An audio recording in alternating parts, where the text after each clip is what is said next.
Imagine this. You've just bought a beautiful vintage house. It's got good bones, great location, the works. Mm. You spend months renovating it, you paint the walls, you import custom furniture, you get everything just perfect. And then you invite your friends over for the big reveal. The big moment. You flip the light switch in the hallway, and boom, electricity works perfectly. Huh? But then you walk into the kitchen, flip that switch, and the lights explode. That is a vivid image and an expensive one. It's a nightmare. But this is exactly what happened, digitally speaking, to a group of software translators working on osFinancials and TurboCASH. Okay. They spent weeks, maybe months, meticulously translating over 4,000 specific accounting terms into Greek. They did the work. They saved the file. And when they opened the software? Half the screen was perfect. Beautiful Greek menu. But the actual spreadsheets, the grids where you do the work, they were either blank or, well, filled with absolute gibberish. Gibberish, like what are we talking about? Brackets, slashes, question marks. Total nonsense. So the digital equivalent of the kitchen lights exploding. Exactly. It's like walking into a room you just painted, turning on the lights and finding out the walls are invisible. It's a ghost story, effectively. But instead of a haunted house, we're dealing with a haunted code base. Today, we are going on a deep dive into exactly that ghost story. We're looking at a very specific, very fascinating case study involving this accounting software. Right. It's a story about what happens when modern coding standards slam into legacy systems and why translating a piece of software into Greek is about 1,000 times harder than just knowing the language. It really is. And what we have here is a stack of technical reports, bug fixes, and localization guides that paint a really vivid picture. We're going to look at why a file can be fully translated but still show up as, garbage. And we're going to get into the difference between simply translating words and actually localizing a product for a specific legal jurisdiction like Greece or Cyprus. A huge difference. And we're doing this for the learner, our listener who might be staring at a broken spreadsheet right now, wondering why their Greek characters look like algebra gone wrong. So let's unpack this. We start with the mystery. The mystery of the invisible grid. Right. So looking at the source material, the situation is pretty baffling at first. The user has the translation file. It's called greek.dfm. It's updated. It has 4,072 labels inside it. So all the words are there. Invoice becomes timologio and so on. Exactly. Credit note becomes pistotiko semioma. Everything is there. On paper. On paper, yes. The dictionary is full. They open the program. The menu's perfect. The ribbons at the top, beautiful Greek text. But then they look at the grids, the actual spreadsheets where you enter data and the drop-down lists, and it's a disaster. And this is what we call a component-level encoding failure. To understand it, you have to realize that software isn't built as one single solid block. It's not a sculpture. It's more like a city built at different times. That's a great analogy. Some parts of the city are modern skyscrapers, and some are. Well, they're old brick buildings. Okay, I like that. So the skyscrapers in this case are the main program forms. They're modern. They're modern. They understand something called Unicode. Okay, pause there. Unicode. We hear that term a lot. Give us the quick and dirty definition. So Unicode is the universal standard for text. Before Unicode, every language had its own little code page. If you wanted Greek, you told the computer, switch to page 1253. If you wanted Turkish, switch to page 1254. And if you got the page wrong? You got garbage text. Unicode put every character from every language into one giant book. It's the standard now. So the main program, the skyscraper, sees the Greek text and says, from the big book, I know what this is. No problem at all. But the grids. They're the old brick buildings. Specifically, they're using a third-party component, an older tool called DevExpress CX Grid. And this component is, it's stuck in the past. It doesn't natively think in Unicode. It's like an old stubborn relative who refuses to learn the new system. So it's a communication breakdown within the app itself. The head speaks one language, but the hands speak another. Precisely. The grid component tries to read the file, but it's expecting an older encoding method, something like Windows 1253. The file is giving it UTF-8, the modern standard. So it just sees noise. It sees random data. It doesn't see Greek letters. That's why you get the garbage text, the brackets, the slashes. It's the digital equivalent of hearing a language you don't speak and just hearing noise. So it's not that the translation is missing. It's that the grid component is essentially illiterate when it comes to modern text. That is a perfect way to put it. You have the right words, just the wrong reader. Okay, so we've diagnosed the patient. We know it's a clash between the modern file and the legacy grid. Now, the sources provide some really interesting aha moments on how to fix this. Mm. And the first one feels like a magic switch. It effectively is. It's a setting in the configuration file, the osf.ini or tcache.ini file. The setting is altfont true. ALTFONT, true. It sounds so simple. What is it actually doing? It stands for alternative font. It's forcing those legacy components, the stubborn brick buildings, to use a specific Unicode-compatible font script. So it's an override. Exactly. You're telling the application, I know this component is old, but I want you to force it to render this text using a modern font engine. And according to the notes, this instantly fixes the display. Suddenly, the brackets turn into Greek. It does. It gives the legacy component a pair of modern glasses so it can read the text. But there's another setting mentioned here that we really need to talk about because it is hilariously confusing. Oh, I know what you're going to say. The double negative. The Unicode setting. Right. The setting is Unicode false. Just think about that for a second, the logic there. You have a setting called no Unicode, and you are setting it to false. So, no Unicode is false means Unicode is true. Exactly. It means Unicode is enabled, but you can see how a user would get completely tripped up by that. They'd think, I want Unicode, so I should set this to true. But if they set Unicode to true, they're actually turning Unicode off.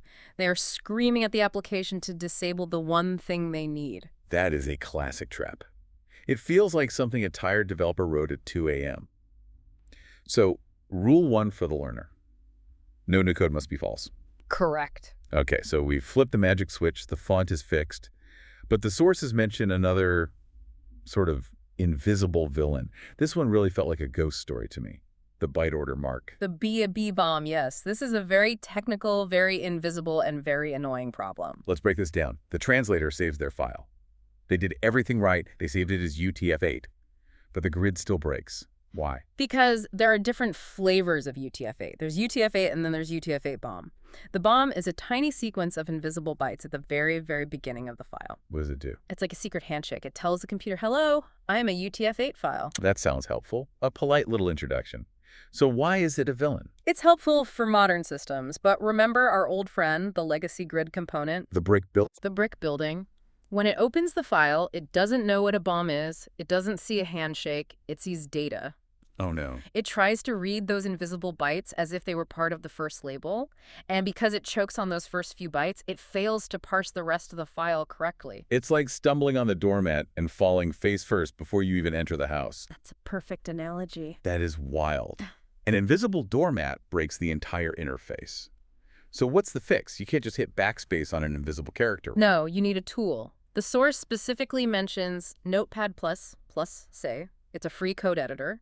And it's basically Excalibur for this problem. Okay. You open the Greek.dfm file in Notepad++, go to the encoding menu, and you tell it to convert to UTF-8, not UTF-8 bomb. Just plain UTF-8.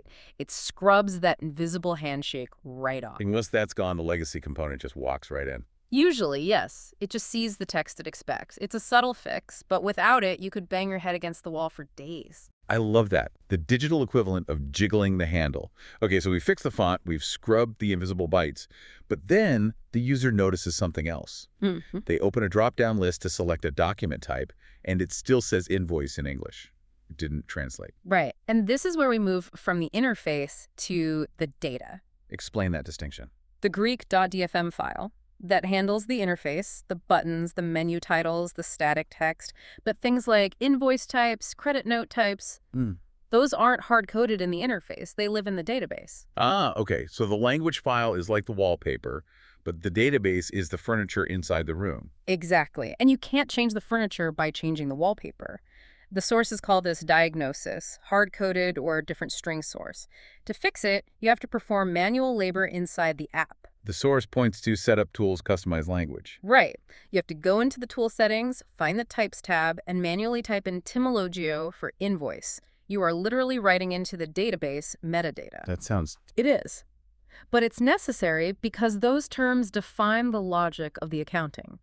They aren't just labels, they're categories. If you don't change them there, your reports will always come out in English. And this leads us perfectly into the next layer of this deep dive. We've been talking about the code, the bugs, the fonts. But the source material makes a huge pivot here.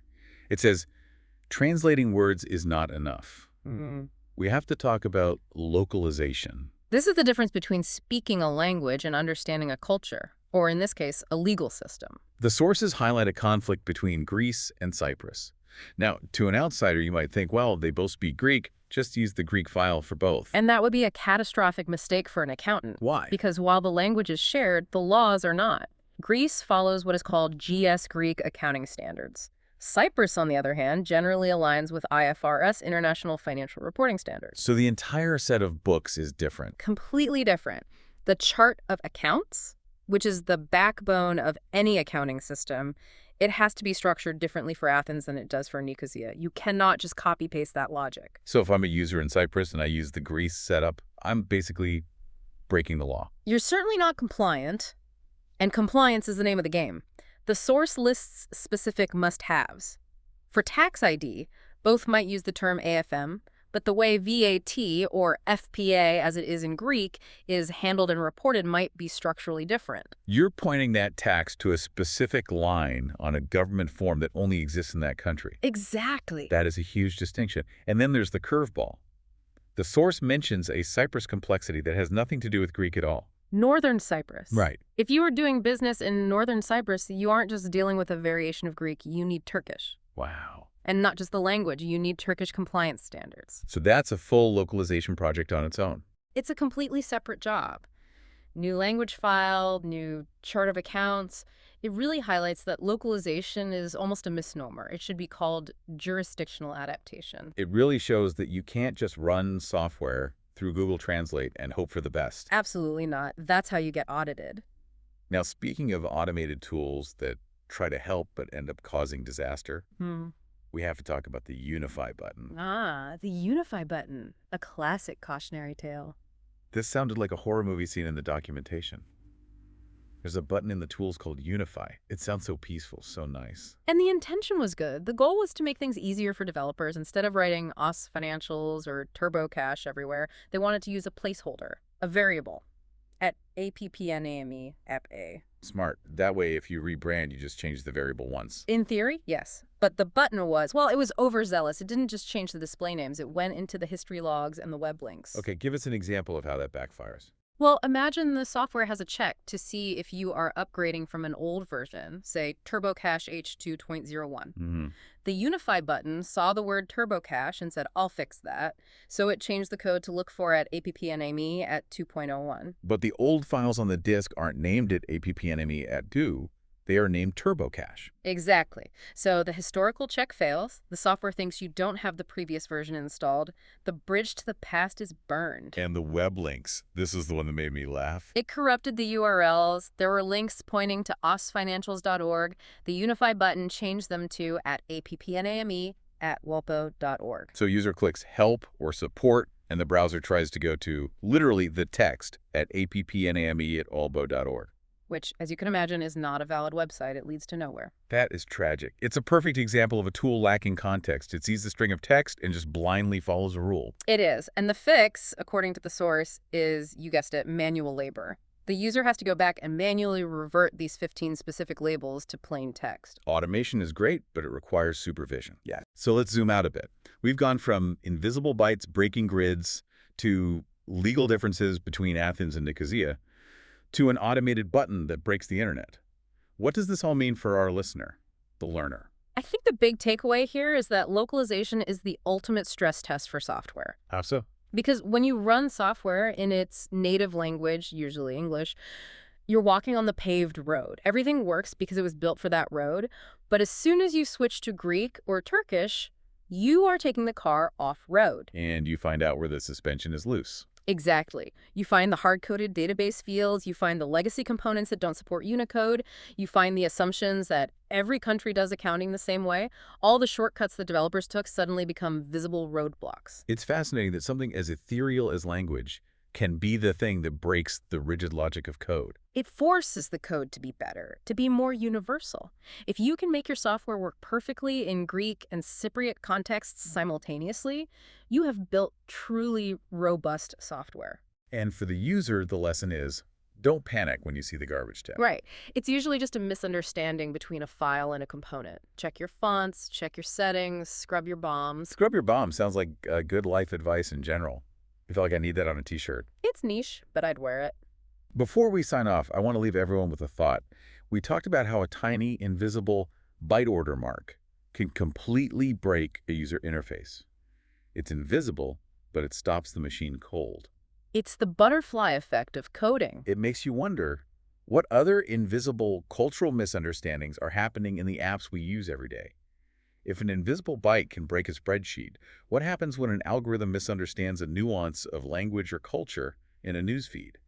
Or a credit application? Or a medical diagnosis. That is a very unsettling thought. We assume the machine is neutral, but if it can't read the invisible handshake, it fails. And unlike the garbage text in the grid, we might not even see the failure. It might just happen silently in the background. Something to mull over the next time you see a glitch in your favorite app. Huge thanks to the team behind these reports. It's rare to get such a transparent look at the messy reality of software development. Absolutely. It's a great case study. And thank you to you, the learner, for diving deep with us. We'll see you on the next one.